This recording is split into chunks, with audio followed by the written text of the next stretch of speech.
Everyone,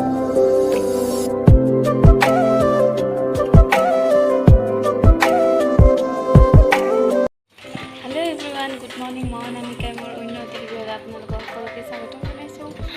চ' আজিৰ ব্লগটো হ'ব গৈ আছে আপোনাৰ চুলিৰ ওপৰত। চুলি মানে কেনেকৈ কি লগালে ভাল হয়, কি লগাব লাগে, কেনেকৈ কেয়াৰ কৰিব লাগে তাৰ বিষয়ে অলপ জনাম।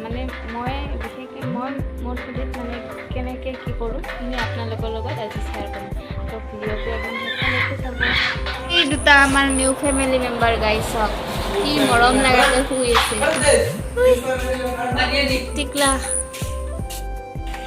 এতিয়া অলপ চাহ তাহ খাই লওঁ, তাৰপিছত দেখাম আৰু কি লগাওঁ আপোনালোকক।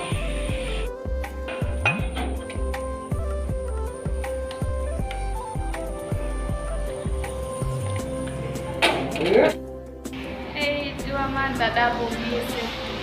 এই কি কৰি আছে? মেছেজ কৰি আছে কোনোবা আপিৰ লগত। তাহাৰে দিনা মেছেজ কৰি থাক, আমাৰতো কোনো নাই মেছেজ কৰিব লাগে। গাইজ, আমাৰ দাদাই মাছ মাৰি আনিছে, তাকে চাই আহো বলো। দাদাই মাছ মাৰি আনি আছে। মাছ ধুনীয়া লাগছে বোলে, কিন্তু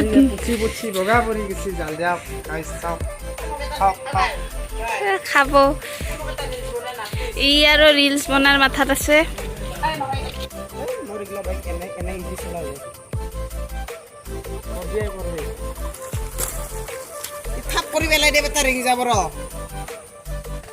এইটো আমাৰ ভাইটি চাইকেল দাঙি আছে, চাওকচোন কেনেকৈ দাঙে সেই লেডিজ চাইকেল খান।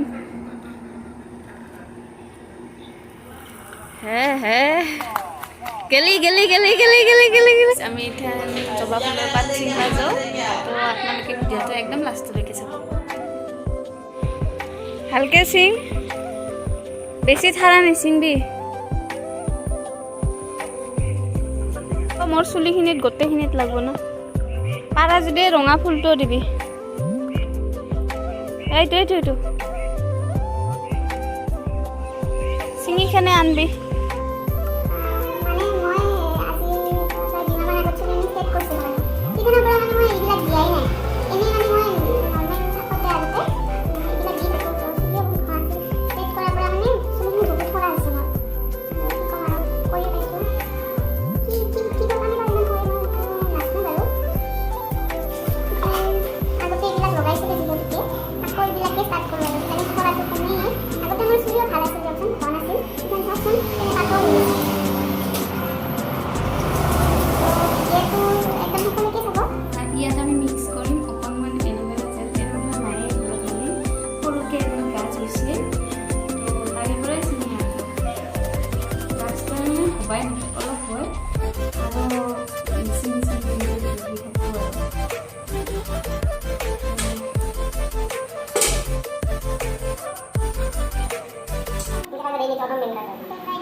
গাইজ মই মাথা চাথা ধুই আহিলোঁ চব ভালেই লাগছে গাড়ী কালি চেম্পু মাৰাৰ পিছত বেছি ভাল লাগিছে।